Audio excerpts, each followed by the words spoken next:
Let's wait to see if somebody joins us live. Good morning, everyone. Good afternoon, good evening, wherever you're watching from. Welcome to San Antonio, Texas. Today I'm going to be doing a walking tour of the Alamo.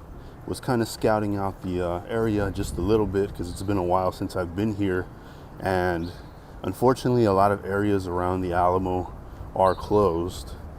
But for those of you that have never been here, welcome. Was having a little bit of trouble with my gimbal this morning, so I'm kind of doing this without the gimbal, so I apologize if it's a little bit shaky. Hello there, Ramona, welcome. So let's make our way over to the Alamo. Hello, replay viewers and everyone watching across the World Wide Web, welcome. Hey there, Patrick NY, thank you for joining.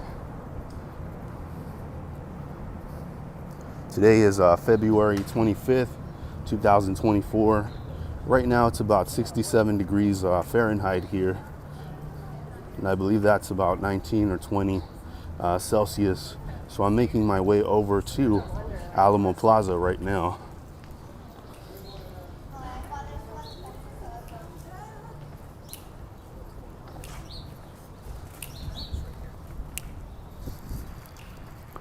So let's go ahead and go this way to see what's open and what's closed. It says on May 13th of 1907, the San Antonio section of the National Council of Jewish Women was organized in the Menger Hotel, and she was Anna Hertzberg was elected president by 15 chapter members. So this hotel here was established in 1859. I do believe one of my good live streaming friends from New Zealand, Louise Poppy, mentioned that she stayed in one of these hotels during her visit to San Antonio.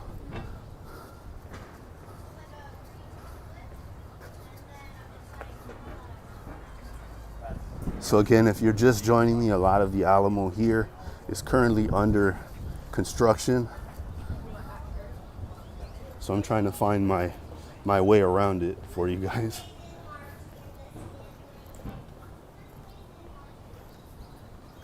But back there you would have had the Crockett Hotel, as well as several other entrances to the Alamo Plaza here.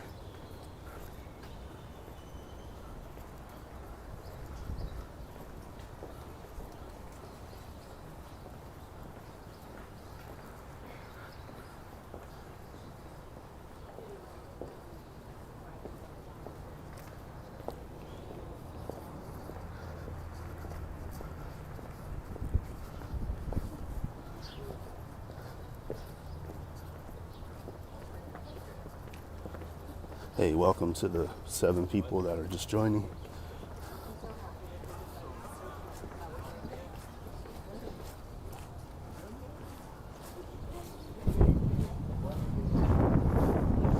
So right over here in this section of Alamo Plaza, you have several stores, clubs, museums. So in about 2 years from now, they're actually going to be opening up the new Alamo Center and Visitors Museum. Yes, from a tourist point of view there, Patrick. Some more gift shops here.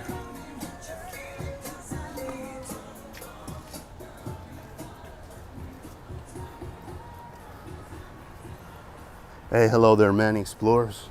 Welcome. Seems like it's pretty quiet around the Alamo today. And they've got a small little restaurant here. This is Francesco's Gelato, and it says they make New York style pizza.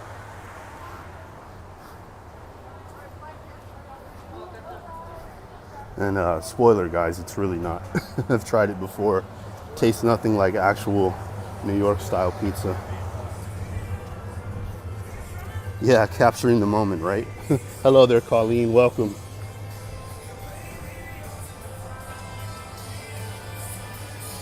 So here is the amazing mirror maze featuring Escape Street.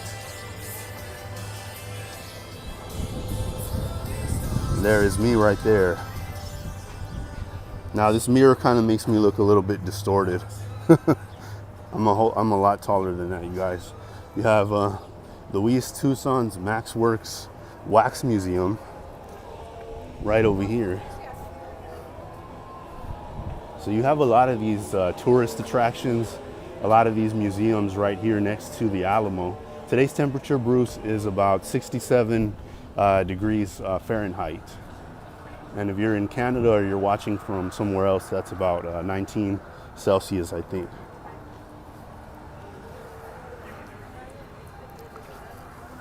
So yes, look at this, guys. A lot of the Alamo here, a lot of Alamo Plaza, currently under construction. What's weird is that I came here several months ago and all of this was completed, and now they're just tearing it all back up again.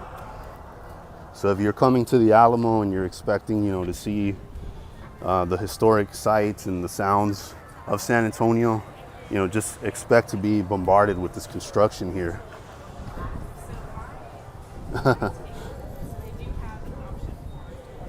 So here's a little bit more history about the Alamo. So today marks one of the anniversaries of the Alamo. So the Battle of the Alamo took place on February 23rd of 1823. But this was when the Alamo was founded. It was founded in 1718 by Spaniards missionaries.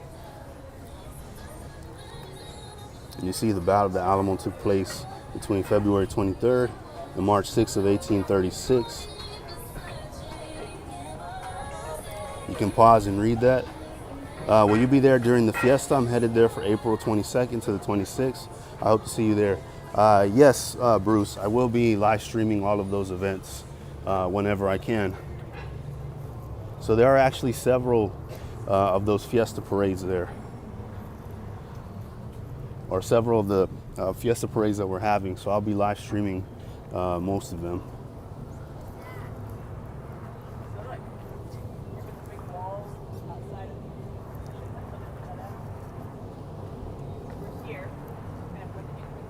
So this is Toribio Lozoya. He was one of the defenders who fought here at the Alamo. And this was actually his house, right where we are. So this is the southwestern room during the Battle of the Alamo in 1836. The largest cannon of the Texas defenders was fired from this platform, from this room. It was originally built about 1750 in the last expansion period of Mission San Antonio de Valero, which was what San Antonio used to be called. We'll go up there and check it out in a minute. Hey there, Cleo, welcome. See, once again, the Alamo was founded in 1718 and it was moved to this location in 1724. So Mission San Antonio de Valero was a religious community on the edge of the frontier. Spanish Catholic missionaries sought to convert local indigenous people to their way of life. Both the Spanish and the indigenous populations used the mission as a means to fulfill their needs. And then here's a little bit of the materials that they used to build the Alamo. So this is adobe, jacal in Spanish, or jacal, and limestone.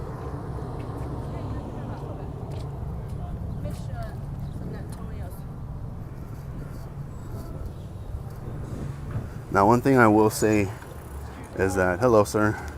One thing I will say is that I've always found it interesting how they have this really old historic mission right next to this wax museum and several other tourist attractions. It seems a little bit strange, but it really looks like they're trying to restore the Alamo to its former glory. Oh, you're welcome, Cleo. I appreciate that comment. So let's go up the stairs here and take a look at one of the cannons that was used for the Alamo. It's a little bit shaky, guys, because I don't have the gimbal. For some reason, I was having some trouble setting it up this morning. So I do apologize. So here's one of the cannons that was used during the Battle of the Alamo. It says an 1836 an 18-pounder cannon similar to this one was seen here mounted to defend the Alamo's southwest corner. The 18-pounder played a legendary role in the prelude to the battle. After a brief parley, the Alamo's commanding officer, Colonel William B. Travis, fired a shot in defense, sending a message of no surrender. Off in the distance on the bell tower of the San Fernando Church, the Mexican army raised their flag of no quarters, and Santa Anna would take no prisoners. And this is what the Alamo used to look like before.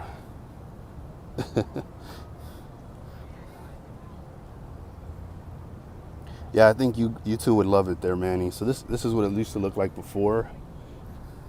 So the Alamo used to be guarded by walls all around this area here. So I think that's the plan. I think the plan is to kind of rebuild those walls and make it look more like a fortress. But here we have a pretty good panoramic view of the entire Alamo.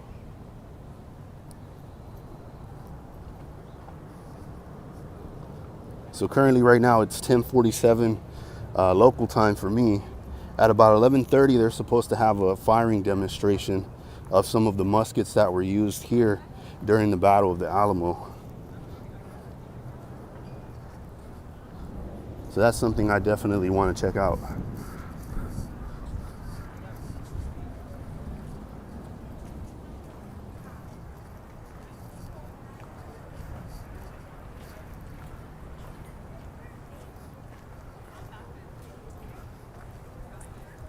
Hey, hello, Sebastian Echeverra. Thank you for joining. Welcome to San Antonio, Texas. If it's your first time watching, I mostly just do live streams of San Antonio and want to travel to different parts too and just kind of talk about the history, the culture of different places. But this is the Alamo right here, ladies and gentlemen. So normally you would be able to walk around the Alamo and come in through the eastern side, but it's blocked off. So I got to see how I can go inside and walk around the grounds for you guys.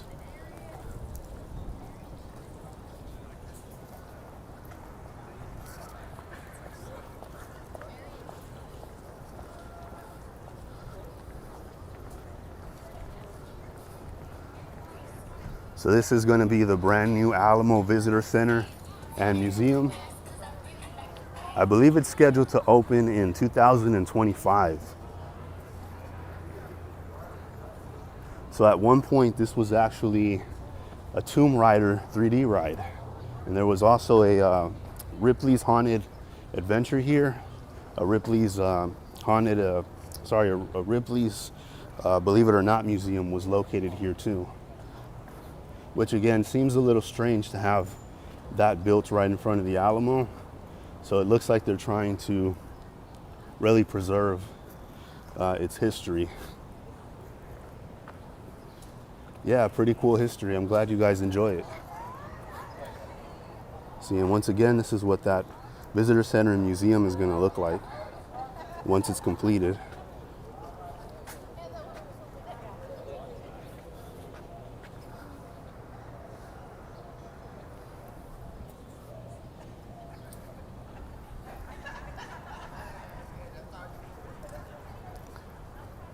Now here, this large structure was known as the cenotaph. So you can't see it obviously because it's covered with all this scaffolding. And the cenotaph actually has the names of all of the heroes who perished here during the Battle of the Alamo. So there's about 189 names inscripted on the marble here. And this cenotaph was erected in 1936. It was designed by an Italian artist named Pompeo Copini.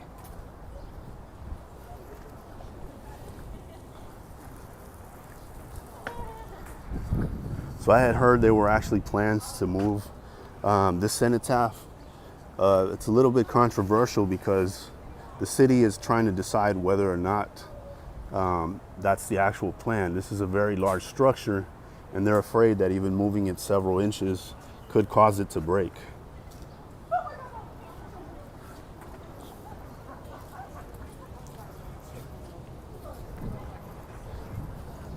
But if you want to see more of what that looks like, definitely check out some of my previous videos, previous live streams, or you can check out some other videos of the Alamo and they'll show you what the cenotaph looks like. It's a really beautiful structure dedicated to those Texas heroes who died here during the Battle of the Alamo, which took place here on February 23rd. So not that long ago.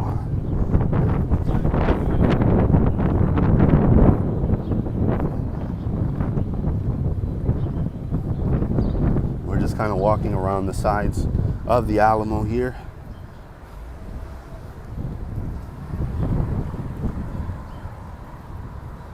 Yeah, you don't see many people covering San Antonio. Yeah, well, I appreciate that, Manny and Cleo. Oh, it looks like we can go in through here, you guys. So that's good. So maybe we'll do that. If you're visiting San Antonio for the first time, you can check out the Alamo's grounds from 9 a.m. to 5:30 p.m. So I'll make my way back over here then.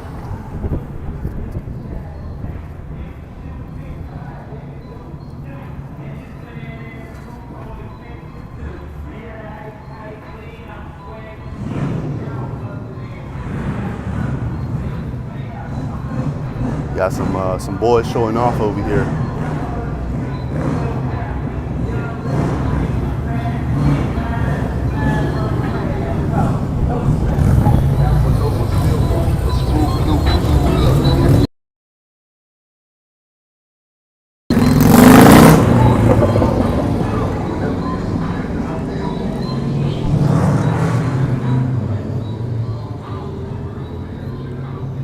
Oh, you're very welcome, City Emerald. Thanks for joining, by the way.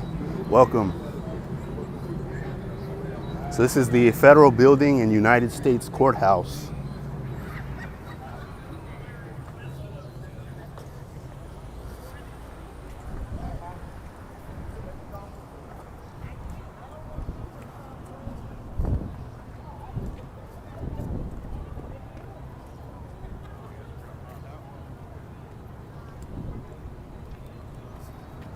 Right over here we have this is the Emily Morgan Hotel.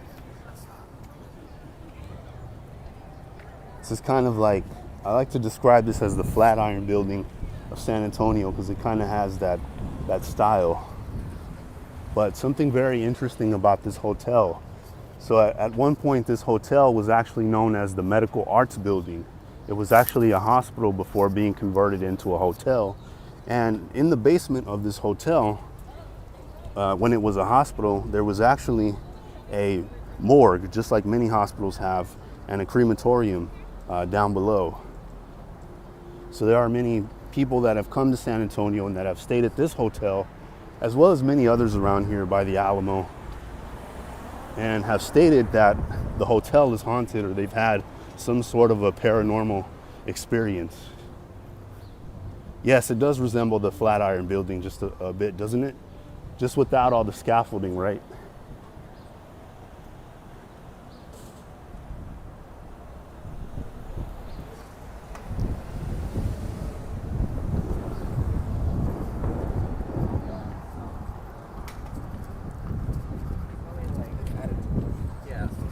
So let's walk inside the Alamo and do a little walking tour of the grounds here. So this is a gift shop. Kind of resembles the Alamo itself too. And there is no basement in this gift shop, you guys. Just FYI. I'm gonna be a little bit quiet as I walk through here.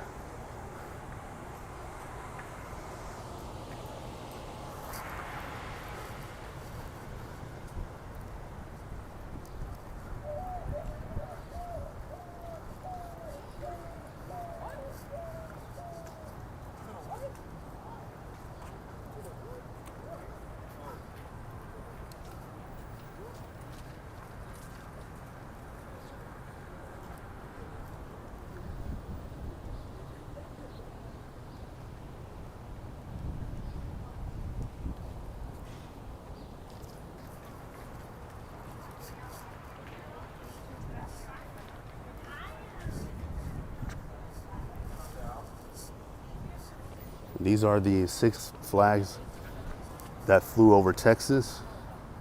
So we have Spain, France, Mexico, Texas being its own independent nation, of course being part of the United States, and it was also part of the Confederacy for a few years as well.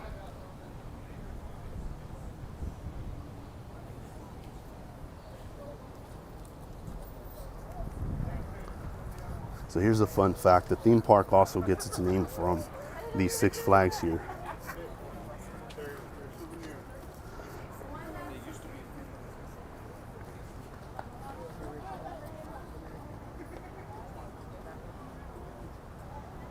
And here is a statue of James Bowie, one of the most recognizable names here at the Alamo.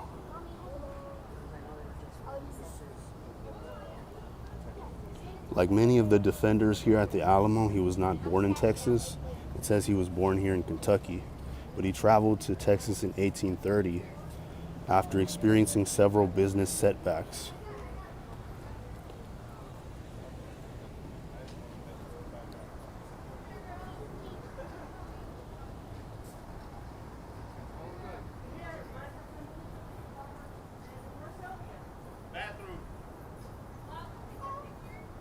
This is Emily West Morgan. It's believed that the hotel that's right over here was named after her.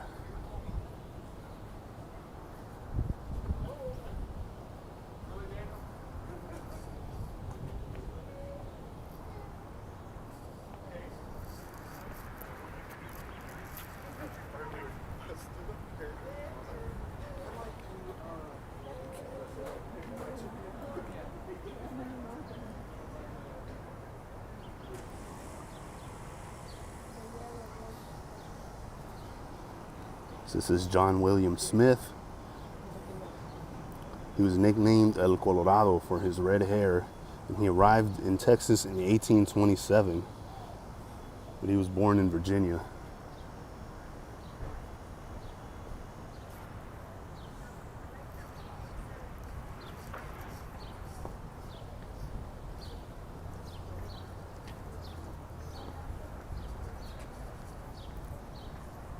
Yeah, there are a lot of people here that have said that they've experienced some sort of paranormal activities around the Alamo, mainly because of all the people who died here defending it.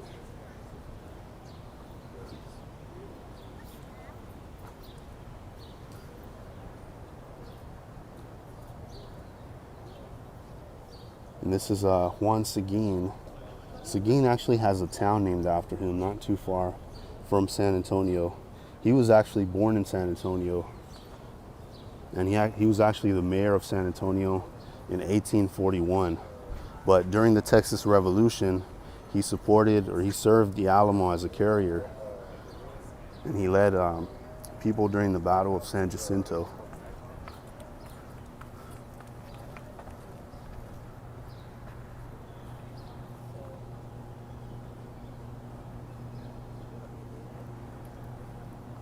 Over here you have a timeline of different events that took place here.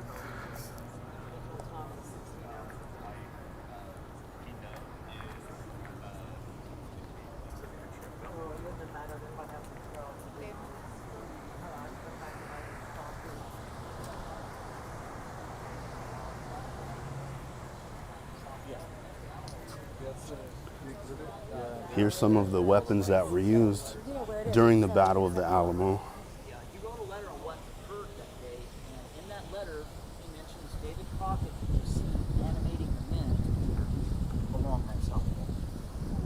And that's the first time he mentions David Crockett in the Alamo complex.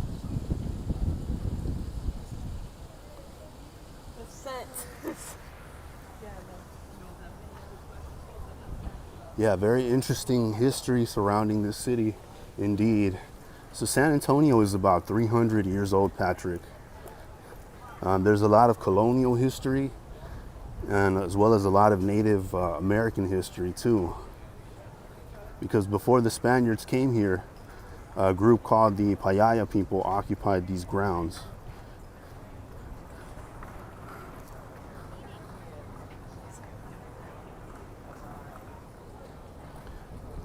So this is the back wall of the cathedral here, or the chapel, I should say. So right through the front of the Alamo, there's a chapel. Inside, I've been told that I'm not allowed to film inside, only take pictures, and you can only go in there with the timed ticket. Let me check the time right now. It is 11:02.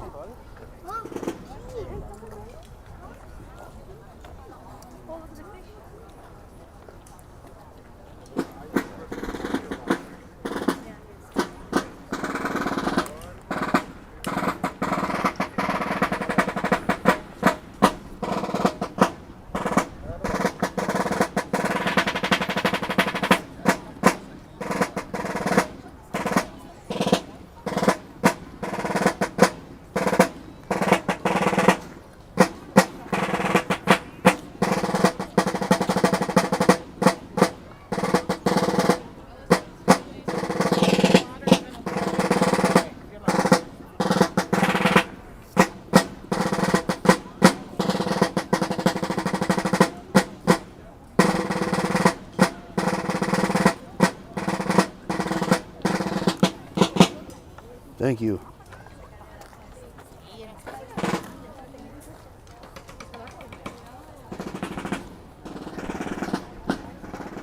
So this right over here, this is the brand new Ralston Family Collection Center.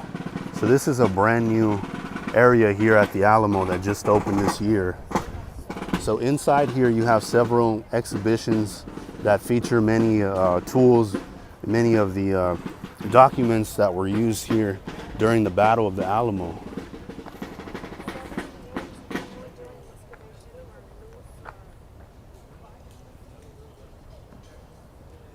Manny.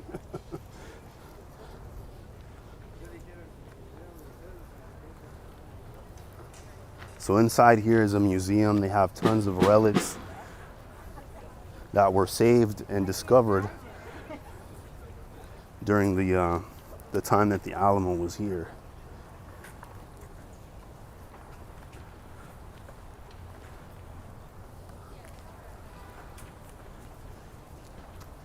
And I think you have to have a ticket to go inside.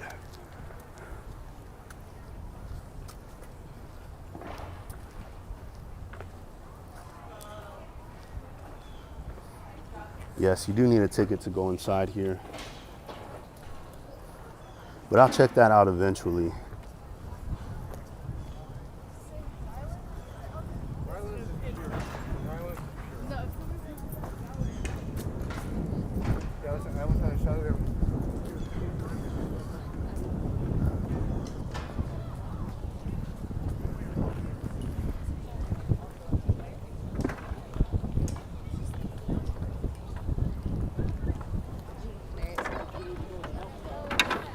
So these are some of the muskets that were used here during the Battle of the Alamo, during the Texas Revolution. If you're just joining me at 11:30, they're going to do a live demonstration shooting those muskets. So it's going to be really cool to see them in action. Hopefully I can catch them while they're doing that.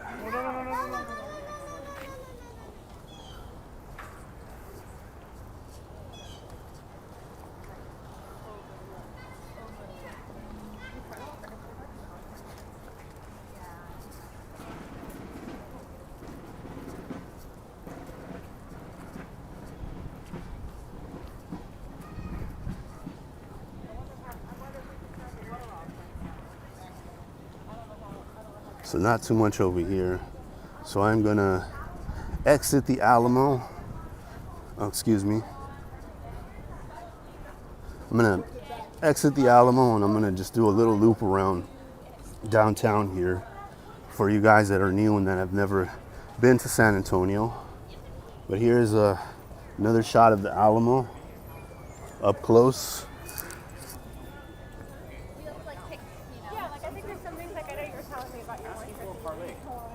Hoping they surrender. They're gonna go home to their family. Here's another one of the cannons that was used during the Texas Revolution.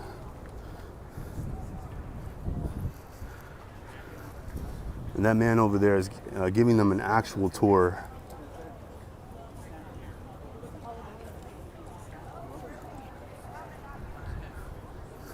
So I say an actual tour because he's a certified tour guide. And I'm not.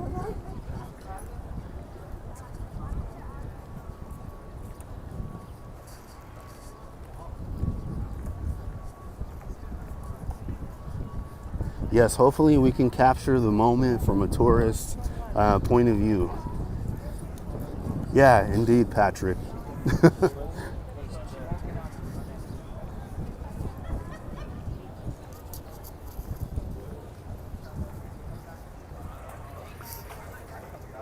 Now they used to have the musket firing right over here in front of the cenotaph, but since a lot of these areas around the Alamo are closed, I don't know where they're going to have it, but it's very loud, so I mean we'll find it.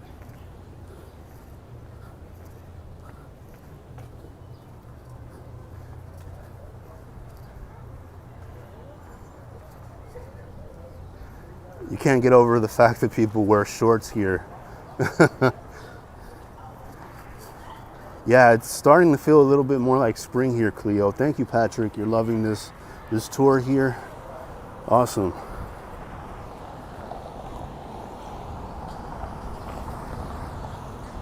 So right over here we have Houston Street. So all of this right here was part of the old Alamo Plaza.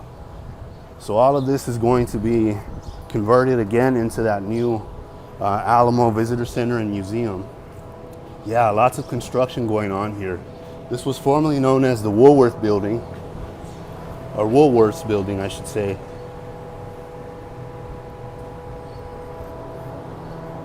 So Woolworth was a really old store here back in the 1950s.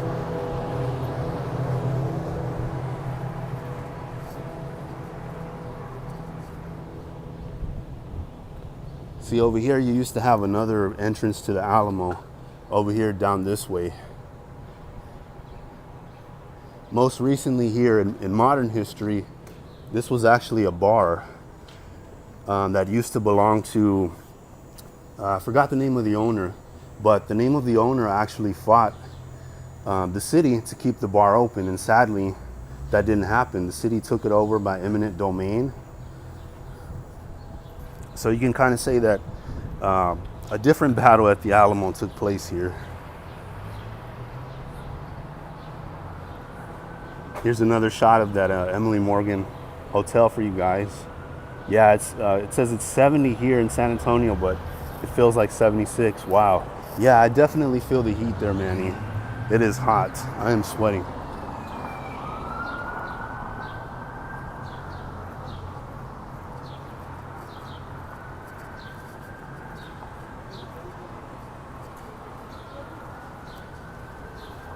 Emily Gangadine has entered the chat. Welcome.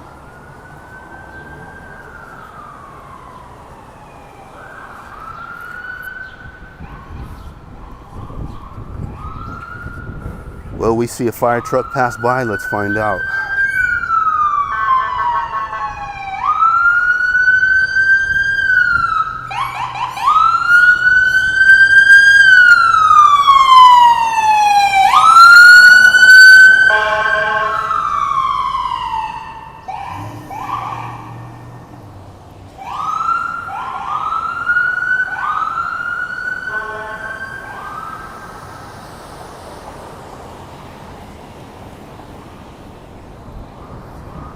Special thank you to all the first responders out there, keeping the city safe.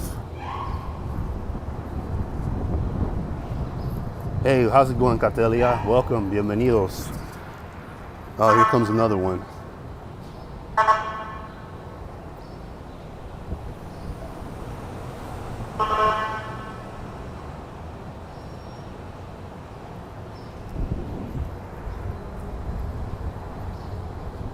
Not to give out too much information about myself, but I'm also somewhat of a first responder, so I have a lot of respect for what they do.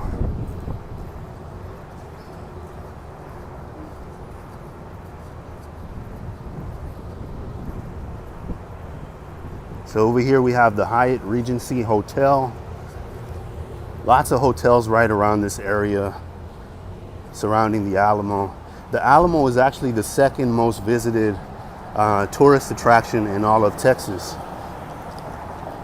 Believe it or not, the Riverwalk actually has more visitors.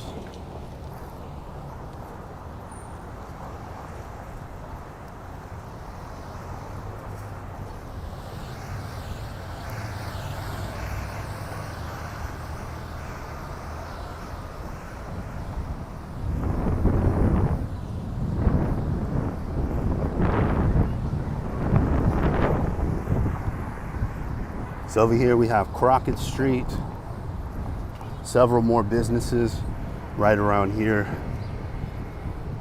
more bars, more restaurants right around the Alamo, more construction.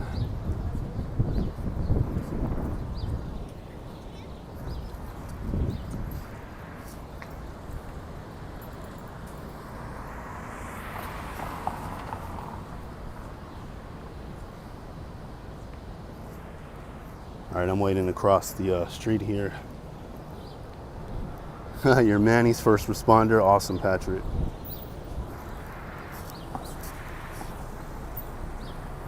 Since I have a little bit of time to kill, I'm gonna make a loop around the Riverwalk and come right back to the Alamo.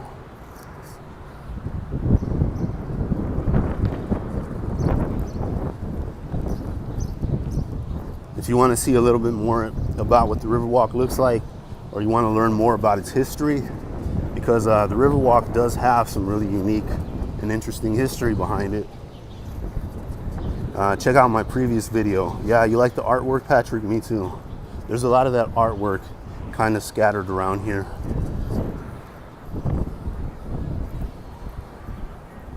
Hello.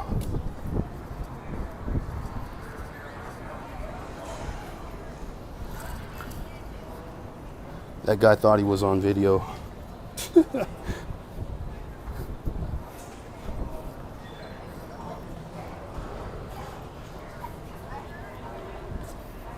So here it is again, ladies and gentlemen, the Riverwalk here in downtown San Antonio.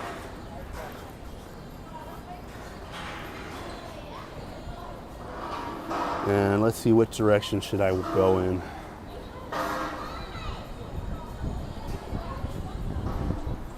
This is the Casino Club building. So it was the first German social club that opened here in San Antonio. So far throughout this live stream, we've heard like a lot about the Spanish history, indigenous history, the Mexican history.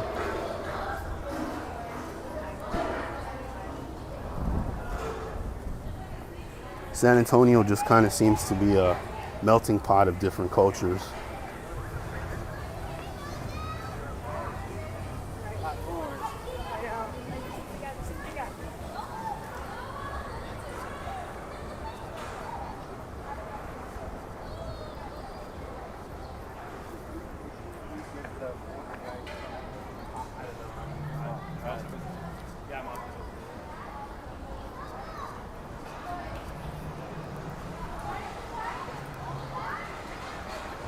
Do I have a platform where visiting San Antonio can be answered?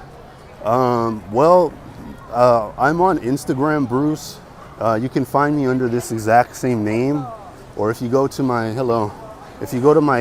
YouTube channel, there should be a link to it on there for you. Now, I'm not an official tour guide, so I mean I can't really provide a lot of detailed information about the city for you, but you know, I'll try my best to do some research and give you those answers.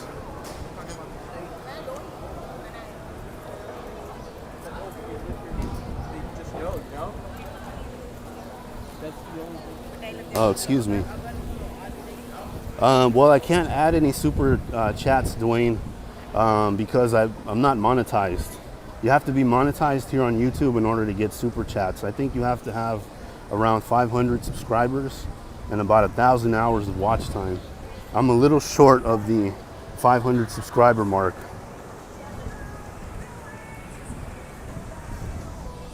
But I'm just taking my time with this channel. You know, patience is the key. Oh, you're welcome, Bruce.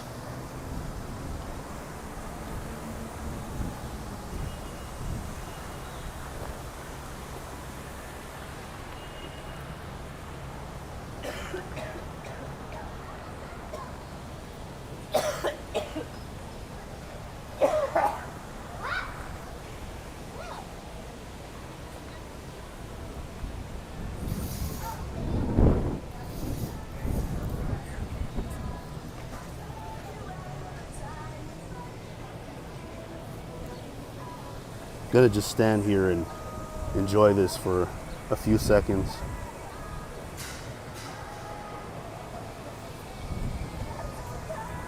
But yeah, patience is the key, Bruce, to growing any platform on here. You know, there are a lot of other YouTubers that I've watched that'll just kind of put out whatever just to get subscribers and just to get viewers. And that's not a knock towards anybody, that's just an observation. But I'm not one of those people. I like to research what I'm actually going to show you guys before I turn on the camera and live stream it.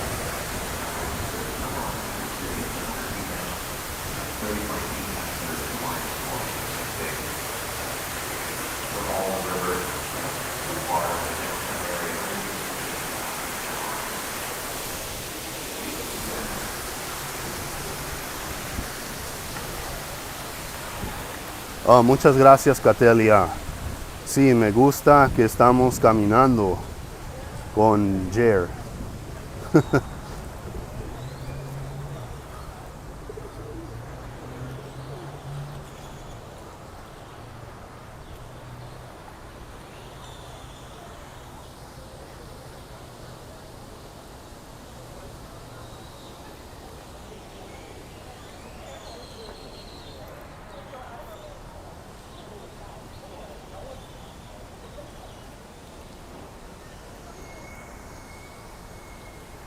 So right now it is 11:20.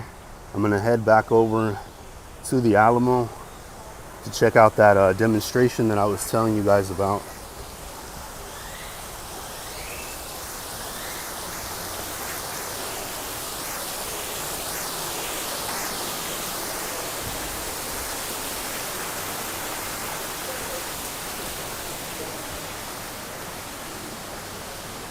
Sí, por un tiempo, Catelia, San Antonio estaba bajo control de España y después de México. Y en febrero 23 del año, era en el año, no recuerdo, perdón. Now, if y'all been found and interpreting text lengths on the riverwalk, and I recommend that you give a lead, you go with local show, but if you're going to eat off the riverwalk, this restaurant will be on the right, that's the real restaurant.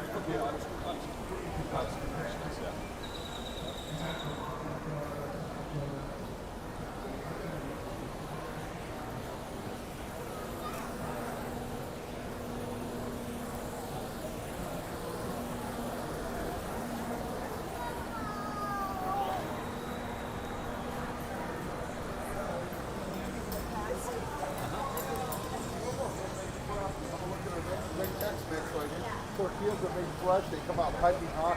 You get free chicken salsa. Yeah, I was trying to tell Catelia that at some point Texas used to belong to Spain, and then it belonged to Mexico for a brief period, which is why the Battle of the Alamo was fought here. The water here, Colleen, is not very deep. It's about 3 feet deep. So it's about as deep as your local swimming pool. And no, I've never seen anybody get drunk and fall into this water.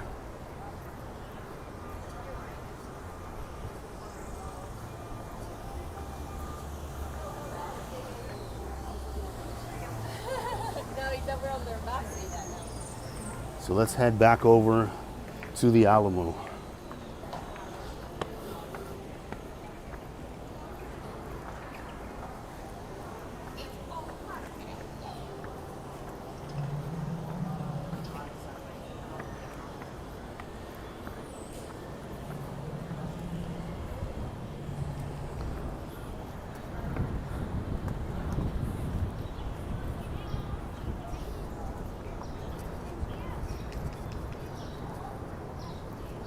La temperatura en Texas es 20 grados Celsius. Oh, thanks, Group Anonymous. Thanks for watching.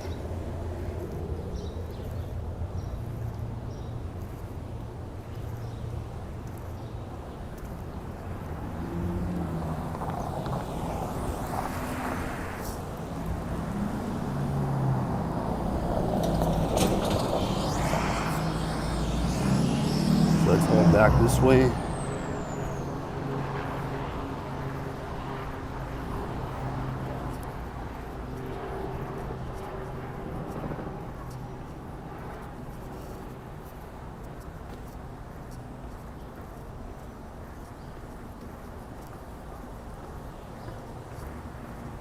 Yeah, it can be a little boring. We're just walking.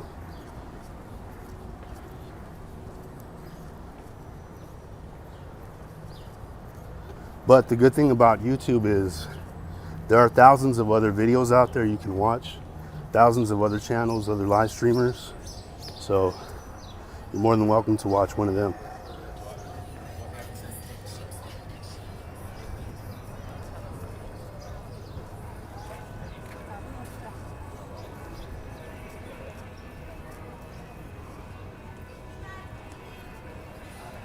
Oh, don't even worry about it, Patrick. Everybody's entitled to say what they want to say, and they're entitled to watch what they want to watch, so it doesn't bother me.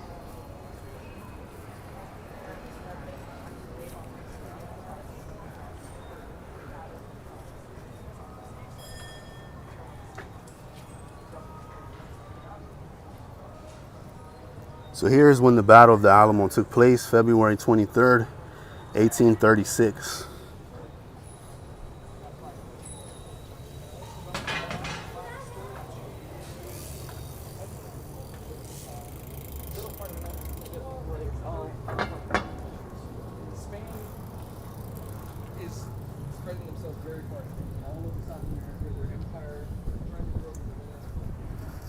So right now it is 11:24. Trying to see where they're going to have this demonstration at.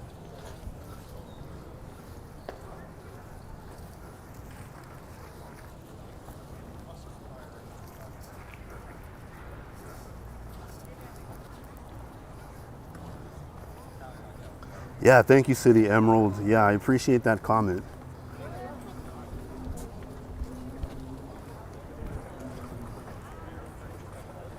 You know, just as a viewer myself, you know, there are videos that I probably will find boring and that I don't watch, and that's perfectly fine. You know, everybody has the right to say what they want to say.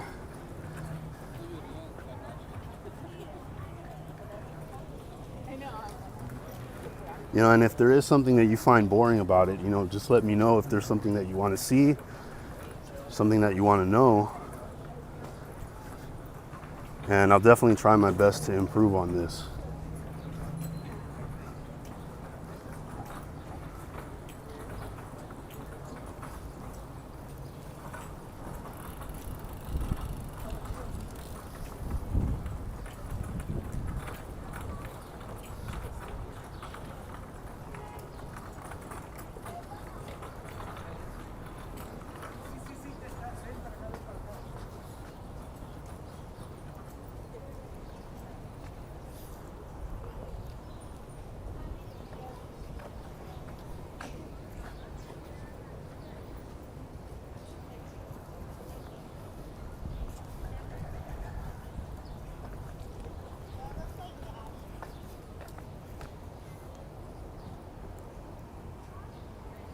Yeah, very cool you guys want to visit Texas. Definitely a lot to see here if you like history, if you want to learn more about the culture of Texas. Definitely come and check it out.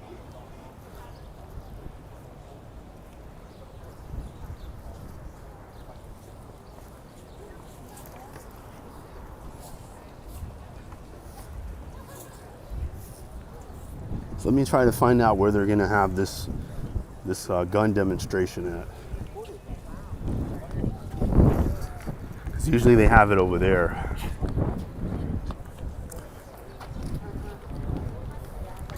Oh, appreciate the kind words, Cleo. Thank you.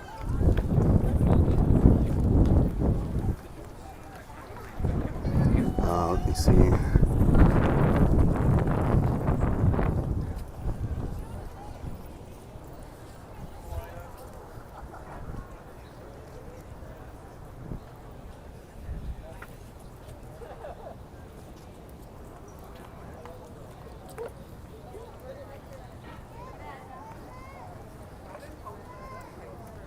All right, I'm not so sure where they're gonna have this demonstration at here, but I was really looking forward to checking it out.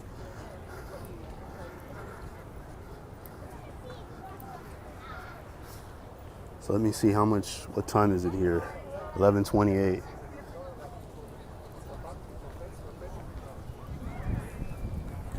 So I'm gonna end the live for right now, guys.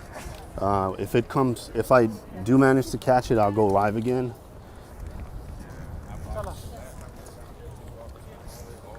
So thank you guys for joining, and I'll see you on the next live stream. Oh, wait a minute. Hold on a second. I think we just heard them.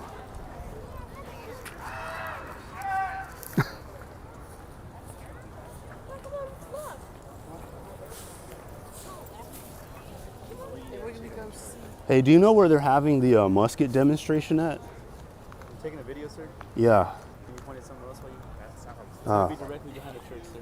Directly behind the church, thank you. By the way, it's a public area. No, it's not. This is private property. The Alamo's private property? Yes, sir. Oh, can I still film the inside? Yes, sir. All right.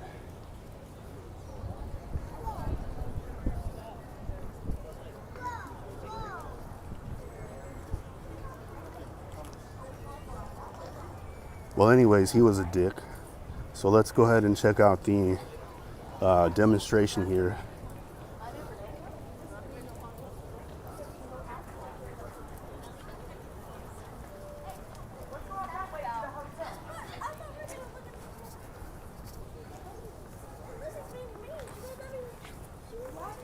Yeah, he said it's private property, but I've seen plenty of people film here.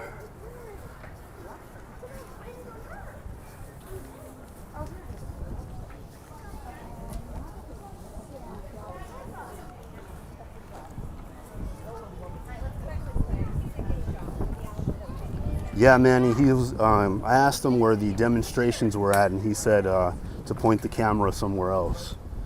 So I mentioned that it was public property, and he said it wasn't. Yeah, I'm coming home.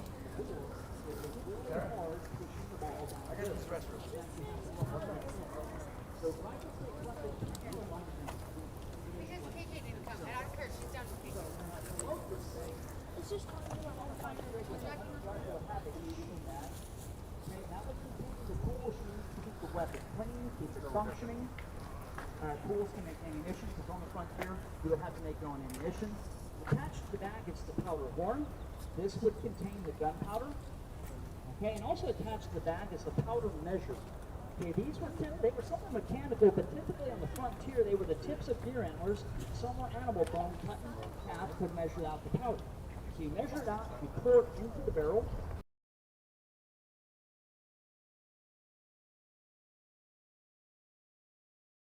Patch on the muzzle, put the ball on top of that, pull the rammer out, and start driving it in. And when you push it in, the patch will wrap around the ball. But again, the difficulty is driving it to the breech. You've got to pound it in and seat it on top of the powder. Once you do that, put the rammer back in place, open the priming pan, pour gunpowder out of the horn into the pan, shut it, and you're ready to go. And that whole process for a rifle weapon can take up to a minute to load one shot. And everything was one shot. But that was the downside of rifle weapons. They take way too long to load. But the upside was its accuracy and range. Okay, and again, when this war breaks out, men are grabbing their hunting rifles, that's what they're showing up with. And men living out here as colonists, a lot of them were hunters, were excellent shots. They used their rifles with good effect against the Mexican army during this war. Okay? Now, for this demonstration of loading the rifle, Mr. Colosso is going to load with paper cartridge for safety reasons. They don't want us walking around with gunpowder in the horn. So, but the process is still the same of loading. Okay. Now, again, folks, it's going to be a little loud. If you have sensitive hearing, please cover your ears.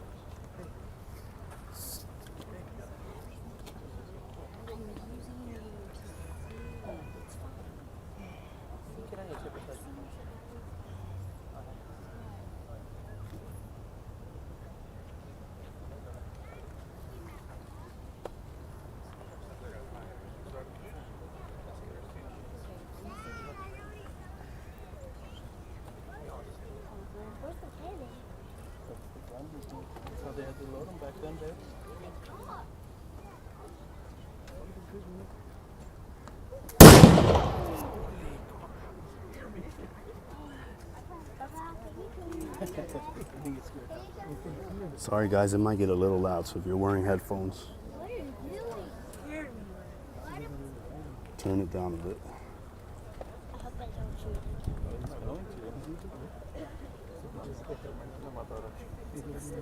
Why is it coming from the water?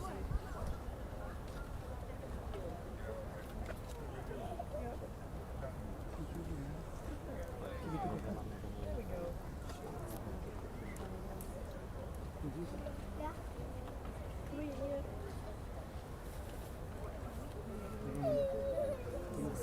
Come here. What are shooting? Where are they shooting? Every time, right?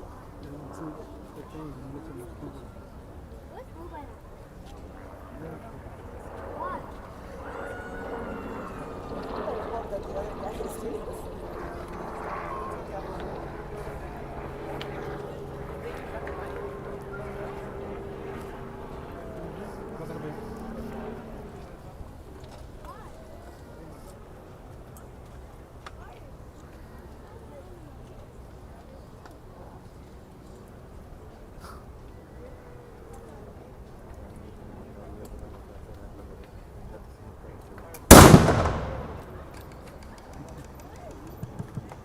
Okay, thank you, Mr. Galasso.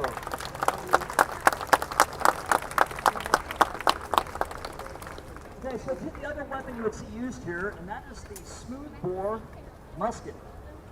Okay, now this is a soldier's weapon. Now, if any man were to join the regular army at that time and he's placed in line infantry, this is the weapon he will be issued. Okay, and as I said, this is a smoothbore musket. These weapons do not have rifling in the barrel. Okay, so since the barrel of this weapon is basically a pipe, if you will. Okay, now if you shoot an unpatched ball out of the smoothbore weapon, the ball is going to rattle down the barrel. Whatever end it strikes on the muzzle as it exits, the ball will go the opposite direction. So to prevent that from happening, soldiers would actually be issued paper cartridges, which would have the ball and powder rolled up in a paper tube, so it's all there. And the paper of the cartridge is the wadding. This will help prevent the ball from rattling down the barrel, giving us more of a straight shot when it comes out. Now, of course, that paper is going to burn off too. Now, because these are not rifled, the ball, after about 75 to 100 yards, it will begin to turn, much like a knuckleball does in baseball. Up, down, left, right. We don't know where it's going to go. So if we hit anything beyond that range, it will be by pure luck. Now, to make up for the inaccuracy of this weapon is why we would have the men in a line, elbow to elbow, and we all fire together at once in mass volleys. Okay, doing that, we're going to hit more the enemy on the field. But they're doing it to us. Same thing. So the battlefield of this period is about speed of loading. And that is why we use the musket over the rifle. Now, as I mentioned earlier, the rifle can take up to a minute to load one shot. Well, the trained soldier with the musket, he must load this under 20 seconds. So he should be getting 3, possibly 4 shots a minute compared to 1 with rifled firearms. And the battlefield is speed of loading. If you can fire more lead at the enemy, you're going to drive them off and take the field. That's more important than accuracy. Now, the morning of this battle, and we're coming up to the anniversary, March 6, 1836, we know that every man within these walls would have had up to 4 muskets loaded next to them that morning. They're just grabbing and firing as quick as they could. But we have to know how to load it. So we need to know the military drill of loading. So we're going to start the soldier at order arms, and tell him to shoulder arms. Now, this would be the most common way of carrying the weapon on the march. And if you are infantry in the line, the weapon goes on the left shoulder. And we're going to tell him to load in 12 times. Load. Open pen. Handle cartridge. Now, as I said before, the cartridge is a paper tube with ball and powder rolled up in it. So it's all there. Now, these are crimped over, and the only way we can open this is to tear cartridge. It bite off the end of it, spit it out, and prime. So he pours powder into the priming pan. We then tell him to shut pen and cast about. Charge cartridge. He pours that remaining gunpowder down the barrel. And with the ball and the paper, they wad it up and stuff it into the muzzle. And we have to drive it to the breech. So tell him to draw ramrod. And ram cartridge. So he slings it in, packs it tight, return ramrod.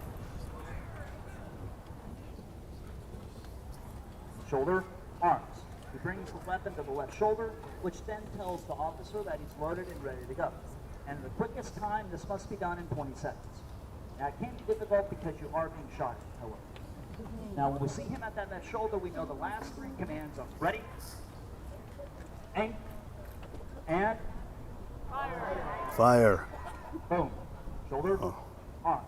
We go to the shoulder and we do it all over. Okay? Again, that's 1 shot. Now, this man over here, this is our drummer. Okay? He is very important. Now, he's not just used to keep the men in cadence during the march, which can be intimidating to the enemy, but he's used on the battlefield because it can be so loud with muskets, rifles, artillery going off, the men at the end of the line cannot hear the commands, but they can hear that drum.